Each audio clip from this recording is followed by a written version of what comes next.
Okay, I've got Eric Segall now, and it's Friday afternoon, and you're in a mood? I've been in a mood I've been in a mood since the Alito opinion. Yeah. It's not all professional. We have had some school issues that are interesting, but not interesting enough to discuss. But between the misogyny of Justice Alito, the psychological impact I want to talk about of Roe probably being gone and everything else, and then a Twitter disaster yesterday, it's been a couple of weeks. We'll get to the Twitter disaster, but to the misogyny of Alito, you've had over a week now to kind of allow this decision and this news to unpack and see the reaction, see the actual draft. But what are you talking about with the misogyny of Alito? Is this something to do with the comments he made recently? Well, no. I mean, the draft opinion, which will not, everybody knows about, let's make sure we're all on the same page. Everybody knows about the leaked draft opinion that came out last Monday night, a week ago Monday night by Politico. It was a week ago Monday, right? Whenever it came out, that Politico leaked, Justice Roberts authenticated it the next day and said it was an authentic draft, though, let's be clear, only a draft.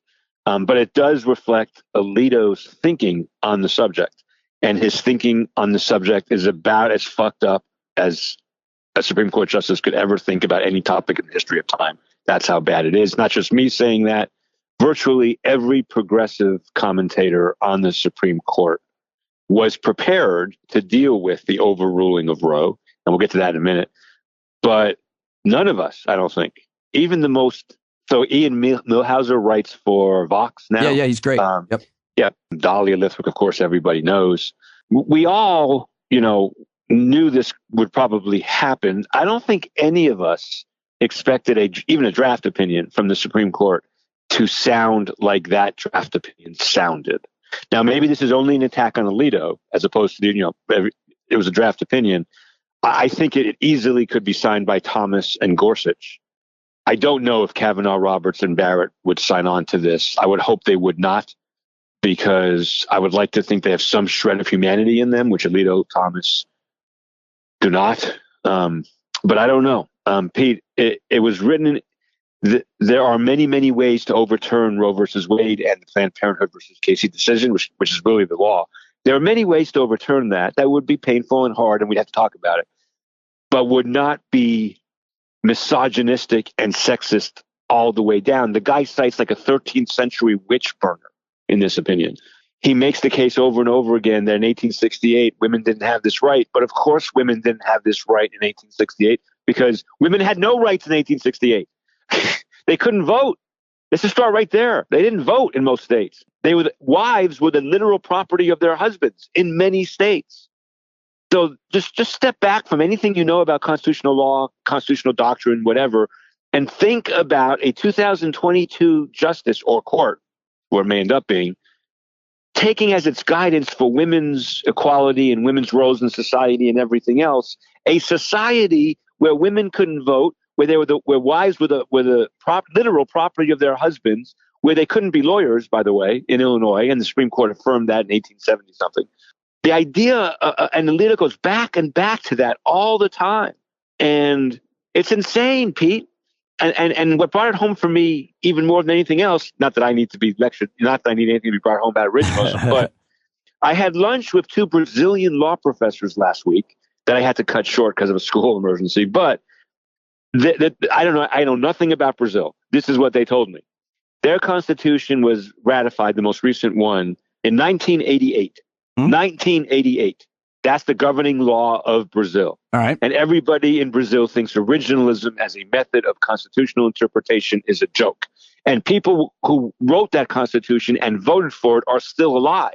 And they think it's a joke. Like, they think 1988 is so long ago. Why would anybody turn to 1988 to solve a 2022 problem? I'll give you a very specific example they told me, which is really instructive. I'm ranting now. I'm sorry. I'm just so mad about this whole thing and so disappointed. Go ahead. We love it. There's a provision in the Brazilian Constitution. Okay, this is now hearsay, Pete. I haven't independently verified this, but this is what I was told. There's a provision in the Brazilian Constitution that defines marriage as between a man and a woman. That's what I'm told. I don't know if it's true. That's what I'm told by these guys. Nevertheless, the Brazilian Supreme Court found that same-sex marriage was a right in Brazil. Why? Because there's also a provision in the Brazilian Constitution, like we have, that is like equality for everybody. You know, an overarching, we think our citizens should be equal across the board kind of thing. And they basically said, we don't care what happened in 1988. We care what happens in now. And Justice Alito is citing 13th century witch burners, Pete. Right. He is. I don't know how much fucked up we can be than that. I mean, he's citing 13th century people. I mean, it's unbelievable. Yeah, I haven't read it. I don't know. I got to look at those passages. I feel like that's been kind of discussed, undercovered. Yeah, but forget 13th century. He and Gorsuch and half of America's law professors who are conservative will say, but we should look at 1868, regardless of the 13th century, because that's when the 14th Amendment was passed. Why would we look to 1868 when women couldn't vote and were property of their husbands? Why would we do that? There's two other things going on. Okay. One is about the court. One is about me personally, which your audience who knows me will understand. About the court, there was no empathy at all. Zero empathy for the idea that people will be disappointed by this opinion. So if I were writing an opinion overturning Roe versus Wade and Casey, I would go out of my way to understand and to say to people, we know how important this case is to you and these line of cases and abortion and privacy. We understand it's really, really super controversial. We don't think we as judges should handle it. We're going to return it to the voters. We understand this is going to be very disappointing to a huge segment of the American population. We're doing the best we can as judges, and we have empathy for you. And there's nothing like that in this draft. It's the opposite. It's Roe was terrible when it was decided. Everybody who thinks Roe is right is stupid. Kennedy's language in Casey is awful. And it's like all out war, which is who Alito is. By the way, yesterday, Alito at a presentation somewhere, a virtual presentation to Scalia Law School, otherwise known as Asshole Unlimited, not because of the people and students, because of the name of the law school. Yesterday, Alito gave a speech where he reiterated how awful he thinks the Bostock decision was. That's the one that said Title VII applies to gays and lesbians and transgender people in the workplace, meaning gays and lesbians and transgender folks have the same protections in the workplace as, men and women. He again repeated how much he hated that decision. I mention that because there's a lot in the draft opinion that suggests the court is going to return to a lot of cases in the past, like same-sex marriage, like contraception, and maybe, so Alito is out there like being a social warrior against everything that is good and right in this world. And he's not even the worst Supreme Court justice. So, I mean, now, here's what I really want to say. Are you sitting down for this? This will be yes, a go ahead, headline sir. To Pete Dominic listeners.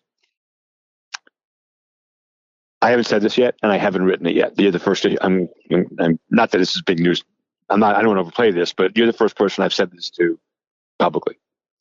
I was wrong about Roe and Casey. And let me tell you, so your listeners know that I've said since I met you that Roe and Casey were wrongly decided, and they caused an enormous amount of political harm, which they did, and they fucked up our country for generations, which they did, and we'd be better off without them, probably. And now I realize I was wrong. I wasn't wrong because of the law. I'm right about the law. I was wrong because I underestimated one really important thing. And I shouldn't have, because as I've told you before, my mother had women's consciousness raising meetings in 1971. You weren't born. I was 13. And I remember them. And I remember the women sitting, this before Roe, 2 years before Roe. And I remember them sitting around saying, we can't be equal until we get abortion rights. We just can't. And our daughters can't be equal until we get abortion rights. And I remember that very vividly.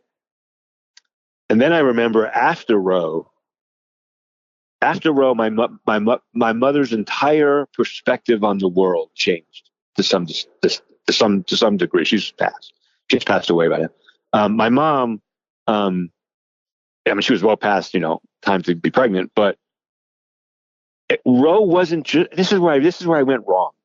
Roe wasn't just about abortion. I realize that now. Roe was a symbol for gender equality. It was the replacement of the ERA, which didn't pass. It was the stand-in for the Equal Rights Amendment. And to so many women of several generations, it's a liberating idea. Forgetting how it works on practice. You and I have had 20 shows where I've explained that the state of abortion in this country was not improved that much by Roe, because rich women always got abortions, middle-class women could probably get abortions, and poor women couldn't, and they still couldn't. Last year in South Carolina or Montana or Wyoming, poor women could not get abortions. Really, really hard. It's not just about abortion. And when I read Alito's opinion, and I know this is true for Dahlia and Mark Joseph Stern, who writes for Slate, yep. and other people, it was like a death. It was like a death. And I think a lot of people have been mourning not just the most important thing, which is giving women the right to control their bodies. That's the most important thing. But the second thing is, it was a symbol of progress. And they want to take us back to 13th century witch burners, Pete. Yeah, it's a symbol of progress, and one that I don't know. I think most people did not think would be reversed or took for granted, but it is. And it's what I'm just shocked by is that there's an attitude or some kind of a approval of that it's even okay to outlaw abortion in cases of rape and incest, and if anybody does anything to help facilitate the abortion, they too are going to be punished. It's just so much more brutal than I feel like most people imagined it would be. And I feel like a lot of people don't even, and most of us, including me, don't even know how brutal it will be and probably will never have to deal with it, most likely. So it's both the abortion issue, at least. I know. It's that part of it where, for example, the Louisiana law that's currently being debated doesn't have exceptions for rape and incest. I'm not even sure it has an exception for the life of the mother. I'm not sure about that. But there are certainly states that are considering passing abortion laws without exceptions for rape and incest. I can't even talk about that rationally. Yes, I can't. Yeah, I can't even. I can't. Have you even had a conversation with somebody who supports that yet? No. Yeah. No. Are there? But Pete, what that shows, though, I think it's important to point out that what that showed. Well, I did have a conversation with an incredibly thoughtful Catholic judge here in Atlanta. He's a Catholic judge, and he's a Catholic who would like to change the church's policy on women not being priests. He's a Catholic who would like to change all the church's policies on gays and lesbians. But he's really conflicted about abortion.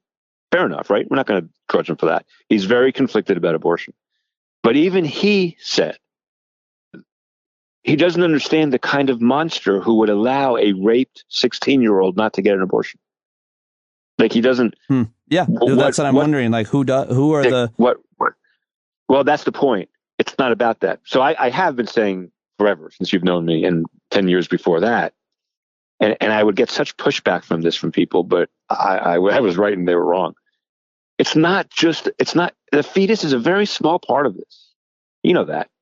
It's about keeping women barefoot and pregnant. Oh yeah, no, I mean I think anybody that's paying close attention pretty much right. So the draft opinion is going to be changed. There's no way this. Oh really? Well, hold on. Let's back up.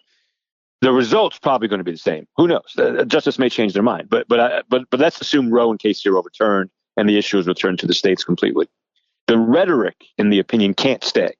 If the rhetoric in the opinion stays, then I think there will be violent marches. I'm not suggesting it should happen, but I am saying. Well, what's that? Why? What's the difference between the rhetoric that's currently in there and what it might be? Right. What I'm not getting through to you enough. It is just how egregiously satanic the draft opinion is. Interesting adjective. It's beyond. Again, it's a draft opinion, so it's kind of like Alito's wish list, you know. And so should we back up and say how this works? Yeah. I was about to say how does it generally?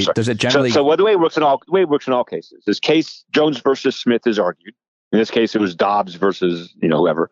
The Dobbs case is argued, and they take a vote behind closed doors. And if the Chief Justice is in the majority opinion, he assigns it.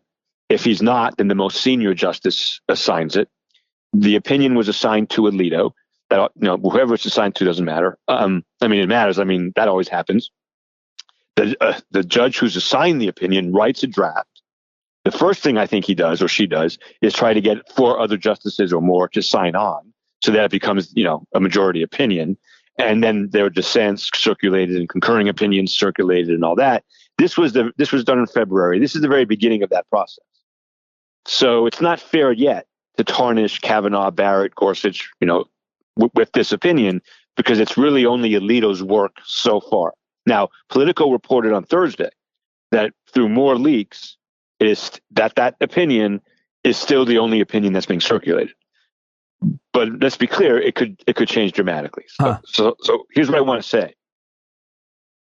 It's almost so.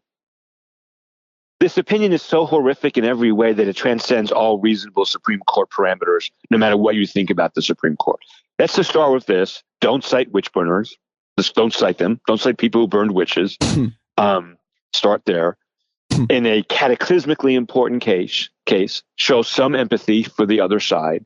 And let's not call fetuses unborn human beings. Because once you call them unborn human beings... That's what he called them? Yes. Once you call them unborn human beings, then everything changes. Everything changes. Now when I'm not, fertilization, consent, all that stuff becomes into play. And also by calling them unborn human beings, you are telling half of America or 60% of America that it's murder, effectively. And, so that tone is just impossibly bad. But more important than that is what I was saying earlier. I underestimated, but I'm not a Supreme Court justice, it's not my job, the symbolic effect of Roe and Casey. And that's my bad, and I own it. And I should have known better. And I apologize to all your listeners. Because what you're seeing, the reaction to it. It's not what I saw. It's what I felt. What you felt. So I'm reading an opinion. I'm reading an opinion whose bottom line I probably I said for 30 years, I agree with the bottom line. I would never write it this way, but I agree with the bottom line. And as I'm reading through this opinion, I'm realizing this is not really about abortion. This is about the appropriate role for women in our society. That's what it's about. Yeah. And because he keeps citing 1868 and 1397 and 1788, he keeps citing all these historical materials, and he goes out of his way to say there are no rights. We have no rights. We as a people have no rights unless they were established in 1789 or 1868. Now, Alito doesn't believe that because he's found all kinds of rights that never existed at those time periods. And by the way, he was never an originalist until like last year. In fact, he made fun of Scalia's originalism. There was a Fourth Amendment case involving cell phones, and Alito made some joke about, asking James Madison what he thought about technology. He used to make fun of originalists. So he's not an originalist, but he's coming off it in this opinion. And if we freeze rights at 1789 and 18, this goes back to Brazilian law professors. If we freeze rights at 1789 or 1868, then the only people who have rights are white males, right? Because no one else had rights. So reading that over and over again in a 70-page opinion about how it's all about 1868 or 1789 or the 13th fucking century, it just hit home to me. That's what they want when it comes to women. That's what they want. And Pete, I got to tell you this, and I have a piece coming out on Monday that's going to be really controversial. So much of this is about religion. Yeah. And you know that because unborn human being is the giveaway. Unborn human being is the giveaway. Legally, it's not an unborn human being. Legally, no state prior to even today, virtually no states think of fetuses as human beings for any purpose other than abortion. That there's some exceptions to that, but that's overall the case. It was just emotionally a jackhammer. It was just, and you're not even directly affected by it, even though you have daughters. No, I am. I've been thinking a lot about that. About you and I, because you have 2 daughters, I have 3. I have a lot of friends with 2 or 3 daughters. No, I am. if I live in Georgia, you may not be affected by it because you live in New York. Well, when I say that, though, I should mention that if what so many analysts agree on, that they're coming for other rights, then this is just the beginning. So it's easy to look the other way when you're not maybe directly. Yeah. That's the big problem. I don't agree with your premise. Go ahead. Erwin Chemerinsky, who's the dean of Berkeley Law School and I believe the second most cited law professor of all time, if you don't count Judge Posner. He'd be third if you count Judge Posner. Ern and I wrote a piece for Huffington Post years ago about our daughter's future. This is when they were trying to shut down Planned Parenthood. I remember all this, right? I think I remember. Yeah. Yeah. And Ern is 1,000 times more. I mean, Ern's one of the most famous law professors in the world. And what we wrote was, of course, we're not women, and of course, we're not getting abortions. But we want, if my daughter lost the right to free speech, Pete, would that affect me? For sure. Yeah. Yeah. The answer is yes. Yes. So no, I mean, I think, when I say that it doesn't affect you directly, I don't mean that men aren't. If your wife, if your daughter, if someone you love is directly affected, I think that is by definition directly affecting you. What I meant more was just having resources and being able to, if you needed to get an abortion. Oh, you're right. My daughters will get abortions. You're right. That's a fair point. Well, I wouldn't go predicting them, but you just did. I'm sorry. Strike that. If my daughter needed to get an abortion, I had the means to get them an abortion. My daughters are going to get hundreds of abortions. Don't get me wrong. We've got a whole thing set up. But maybe we should edit that part out. No, not at all. No, not at all. If my daughters needed abortions, I had the means. I'm very fortunate to have. Just to know, I want to make sure you don't feel bad about saying it. I actually made appointments for the girls. Just in case. Well, the truth is, I mean, I'm joking, but the truth is, families will have to plan their future around women's rights and women's reproductive rights. Gay people potentially will have to. Yes. I mean. Yeah. So I really want to go back just real quick, and maybe we can talk about the Twitter thing or not. But I want to go back real quick. It should have been obvious to the Supreme Court. And it should have been obvious to me. And I think I like to think of myself as a feminist. I fell down here. It's not Roe and Casey. It's really Roe. I mean, Casey is the law, but Roe is the symbol, right? Let's be clear. The Supreme Court's reversing Casey, but the symbol is Roe. Mm-hmm. And that symbol means so much to so many. Yeah. And, everybody agrees, except for Justice Thomas. Everybody agrees, except Justice Thomas, that a precedent, even if the precedent is wrong, if there's been reliance on the precedent, then you should really seriously think about keeping it because of expectations and all that stuff. Right. And when I thought about that issue, I thought about it too narrowly over my career. And by the way, the Casey opinion talks about it too narrowly as well. I wish Casey had been written a little bit better on this. Other than women who are pregnant now and want to get an abortion in 3 weeks and won't be able to if this opinion, whatever, the reliance that I was thinking of as well, once you know it's illegal, then you're not really relying on anything. What I underestimated, what I ignored, what I negligently did not think about was the reliance on the symbol. And it is huge. It's a huge, huge thing. I know it because I've talked to dozens of women since the draft opinion came out. I've talked to dozens of male law professors since it came out. I've done 4 podcasts since it came out, blah, blah, blah. But I know it from that, but I know it from my heart because I'm one of the 5%, maybe less, of liberal law professors who always thought Roe and Casey were wrongly decided. Right.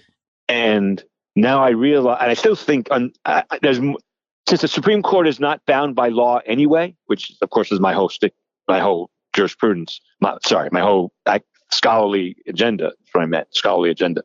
I think that anyway, and Judge Posner used to lecture me on this too, that I was wrong about this. So I once said to Posner, is the court keeping its institutional legitimacy a fair thing because it's not law? And he would say, of course it's a real thing because they're the highest court in the land. They have all kinds of obligations to think about besides the black letter law. Right. And of course he was right. And of course I was wrong. And one of the things we should have all thought about, or I should have thought about more, and the court should have thought about more, is how this affects women in a sense of their role in society, even separate from the physical need to get abortions. And it's huge. What do you mean? It's going back to 13th century feelings about women. Right. And it knocked me out, Pete. It knocked me out. I know it knocked Ollie out. I know it knocked Mark Russell Stern out. I know it knocked all these people out. And we saw it coming. We just didn't see it coming like this. Right. And now they're going to, now, you go ahead. I'm sorry. Oh, I was just going to say the timing. No one expected there to be this announced in May. That too. Well, that too. Now, again, I think they're going to fix that by the time it comes. But in a way, if they don't fix it, then we know they're coming for everything. When I say fix, I don't mean change the result. Pete, if you promise something to somebody and 5 years, and you said long-term promise, and 5 years later you realize you can't keep that promise for even legitimate reasons, when you break your promise, you're going to say to the person, I am so sorry. I don't want to break this promise, but I have no choice, and here's why. Or I made the promise under certain conditions that I didn't know about, whatever it is. But you're going to have empathy for the person who's now hurt by the broken promise. There is no empathy at all here. None. And that matters. You're talking about the broken promise of the court, of the justices who, during, for example, their confirmation hearings. Oh, I wasn't talking about that, but that's a whole different subject. But yes, but no one believed them. So, I mean, no one believed. Who is the broken promise? Who made the broken promise? What I'm trying to say is, I think women in this country viewed Roe as a bridge to equality. And they're closing off, and they're tearing down the bridge. It's a better analogy. And maybe they have to. Maybe the water has changed, or maybe the other side of the bridge is too dangerous, or whatever. But when you take the bridge away, you're going to do it with empathy. We're sorry. This is going to cause all kinds of concerns. We feel bad about this. We have no choice. There's nothing in the draft opinion like that. It's venom. It's anger. It's Roe was egregiously wrong when decided. It's Kennedy's language in case he was terrible and stupid. It's, this is not our job. This is 13th century witch burners. I mean, that's the tone of it. And the fact that we have a Supreme Court justice that fucked up in 2022 goes back to Brazil. Goes back to those Brazilian law professors saying, we won't even go back to 1988. Right. Because that's stupid. Right. And I'm sorry, drink again, but I'm sorry. This is why we miss Posner's voice so badly, Pete. I know you don't know this, but the lawyers and law professors who listen to this, if any do, will understand this. Posner, his whole career, even when he was a real conservative Reagan appointee, said the problem with the legal, he wrote a whole book on this. The problem with the legal profession is we look backwards. Everything is precedent and prior law and backwards and common law and wigs and pomp and ceremony. And Posner was always, no, it's 1997 or 2004 or whatever, and we have to deal with this world, right. Which is why in 1997, he said, of course, same-sex marriage is not a constitutional right. That's stupid. And it was stupid in 1997. But in 2017 or 16, when he wrote the opinion striking down same-sex marriage, he said, things change, and we have to, life changes. And Alito was citing 13th century witch burners. Everybody knows. Yeah. I'm sorry. Well, let me just wrap it up. I mean, I want to talk to you about. I know you have to go, and I do want to talk about the Twitter thing. And I have 15 minutes. The Twitter thing is basically, if you had your opinion is that people shouldn't be protesting outside justices' homes, and as a result of you sharing that opinion, and you can elaborate on that if you want. People have really. I have no sympathy for raped women. Is what like 10 different people wrote to me, and then 50 people like that or something. Or you don't care about women. You don't care about choice. You don't care about this issue.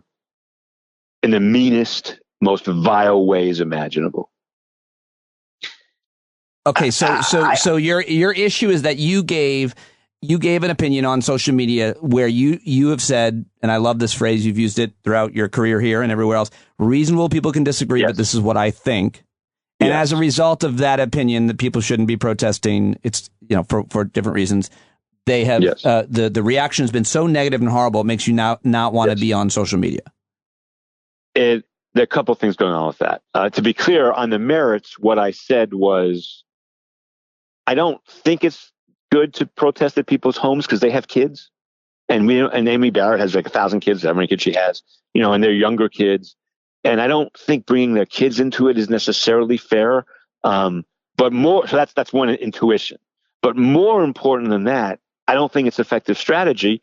I'm not a social movement expert, but I know a lot about it. I've studied the civil rights movement in detail. And so a friend of mine, before I went public with this, I was running these ideas by him, a really smart friend of mine. He said, they took over lunch counters. That wasn't performative. That was taking over lunch counters. And I don't think this is good strategy. And then I hedged that by saying, I'm not an expert. I know more than the average person. I'm not an expert. But between there are kids in those houses where they're protesting, and I think it's a bad look, and I think it gives fodder to Fox News, and I think it's not effective strategy. It's more performative than effective. And it doesn't resemble the successful social movements that I've observed in my life. And I could be wrong. This is what I said about all of that. And now all of a sudden I have no sympathy for raped women. I don't care about abortion. I hate women, blah, blah, blah, et cetera, et cetera, et cetera. And it's not, I can take it, Pete, I can take it. My own profession in 2016 turned against me when I wanted to have a 4-4 Supreme Court. And every liberal law professor in the country was like, Hillary was going to be elected and we're going to have a liberal court, and shut the fuck up, Segall. I can take it. I can. Here's what I don't want. It's the time constraint. It's the emotional stuff I don't need. It's the barrage. It's like a barrage. And then this is the bottom line. What happens is somebody says Segall said X, which I never said. That gets retweeted. That gets liked. Yeah. That gets worse even as it goes along. Right. And now I can't control the narrative. And yes, I have a podcast, and yes, I do your show and all that. But I'm not a fucking media. I don't view myself as a media person. I would be arrogant. I'm not. I'm not a media personality. I'm a law professor who does some media.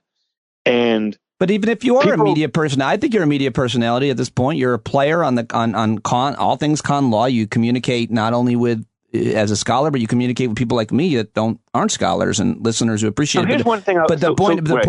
That's in your podcast, in my podcast, in a radio appearance of yours, in an article more traditionally that you've written, there's nuance, and it's harder to make a snatch judgment than a tweet or Well, there's one more thing that's really serious, and I haven't figured this out yet. So I have a 31-year-old daughter, Jessie, and I have a 14 and a 13, and the 14 is about to be 15. The 14 is on Twitter, but is not allowed to tweet. She's not allowed to, I don't let her. We don't let her tweet, and she barely goes on it. But pretty soon, she's going to pretty soon because she's a social justice warrior. I don't know where she got that from. And not just her. I mean, her mostly, but there are people who are going to see what people are saying about me. I can't control that, and they don't know me. So people are going to say, "Wow, this guy has no sympathy for women who are raped." And the idea that you're concerned about that is normal, but you know what I've been through, and you've been through something. Your kids know you. They're only going to, if anything, have empathy for the fact that you have to deal with that kind of, those kinds of accusations given your character that they know. So, I think that's fair. It helps give them a perspective as to, well, I know this man, he's my father, and you're calling him things. Right. It helps them understand that social media is very, very often not real. The other part, which I think you understand, and maybe this is just Segall being completely naive. I actually wanted to have a good discussion about this. I think you can in other places, just maybe not there. But right. You're not. You can't expect. Right. Can you expect to have a good conversation on Twitter with anybody ever? Yes, I've had many. In fact, just today and yesterday. Okay. We've been talking about Alito's fake originalism and all that stuff. These are people that don't know your body of work. You've written hundreds of articles. Your bona fides are unassailable when it comes to feminism, and put you against any man out there. Apparently that's not true. These are people who don't know you. They haven't looked you up. They don't know what you said. Right. They don't know, more importantly, what I and many others know, your actions, which have spoken louder than your words, your money. You've done it all. I mean, there's nothing you haven't done. Appreciate it. So we should tell the audience that one of my, in addition, of course, most people know I met Lynn while giving a talk at Planned Parenthood. But in addition to that, Lynn was board chair of Planned Parenthood when I met her. In addition to that, I think back over the last 20 years of my life or 15 years of my life in the public sphere, not the home sphere, but the public sphere. Pete, one of the things that I'll never forget my entire life, and I say this sincerely, and I say this because I think about it all the time. One of the highlights of my non-con law professor life over the last 20 years, that's not including vacations and dogs, children, is you coming to Atlanta. Lynn was in charge of the big Planned Parenthood Gala, which is a big deal in Atlanta. It raises a lot of money, and it was a tremendous amount of work. And we asked you to come down and do a routine, a comedy thing, which you did. You were amazing. It was an amazing night. You started it off really. You ad-libbed the first couple of lines. I forget what it was, but they were amazing about Lynn and something I forget. But Planned Parenthood is a major part of my life. Yeah, it's like it's how I met Lynn. It's you and I have talked about it how many times? 100, which is why it strikes at the core when you are. Yes. Listen. Yes. I get it. Yes, I do. Yeah. I can relate to that because you've been my mentor, and I've been accused of similar things and worse. I'm accused of being a pedophile. For weeks. Well, that's worse. I agree. That's much worse, and I'm so sorry. I guess what I was trying to say about the media thing, Pete, is I do think I'm not you, and I'm trying to think of other examples of successful media folk. I think if that's one's career, one approaches that in a certain way, right? It's not that I haven't accepted that I have a public persona separate. In 2009, which isn't that long ago, before you and I met, and before I met Dahlia, which was a big deal too in my career, but most of you, before I met you, I met Dahlia on your show. I mean, that's how I met. Is that right? That's how. Wow. Well, we had known each other, but I knew her work. She knew my work. We had never talked until we were both guests on your show. Wow. And I said this before. It was on your show that I said Kagan should recuse herself from the Obamacare case. It was on your show that Dahlia pushed back. And then right afterwards, incredibly generously, wrote me and said, write it up and Slate will publish it, even though I disagree with you, but you're making cogent, interesting arguments. Mm-hmm. And so and there's a different time when liberal publications could make conservative arguments and conservative publications could make liberal arguments. Those times have passed, sadly. And that changed my entire career. That appearance on your show, meeting Dahlia that way, writing that article, which went viral by law professor standards, changed my career. I did not. If I knew that, I forgot it. But that's great. So I understand that by going into that social media role, I have to have a thicker skin than just being a law professor who writes law review articles. But it's not the same as a media person. I would miss you. I would miss you on Twitter. You're not leaving. You're not going anywhere. I'm not leaving Twitter, but I may actually only talk about dogs, sports, and retweet my work and other people's. Like I did a podcast yesterday, which I want to plug. I won't allow for it. I appreciate the concern, so you can stop thinking about it. All right, I'll let you go. I do want to tell you this. Thank you, last night we had our 600th show celebration, and we reached out to some of our favorite guests, including you. You couldn't join us. Well, you should have told me that. I didn't know. I kind of spur the moment did it, but it's fine. But we left you a voice message, like 44 people did. I heard it. It was really funny. But the funniest text, I got the funniest text from listener Kerry Williams today. He goes, I can't believe I forgot I didn't make this joke on Eric's voicemail last night.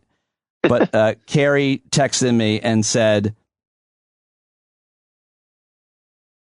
he wish he would have said, I'm surprised he doesn't mention Judge Posner on his outgoing voicemail greeting.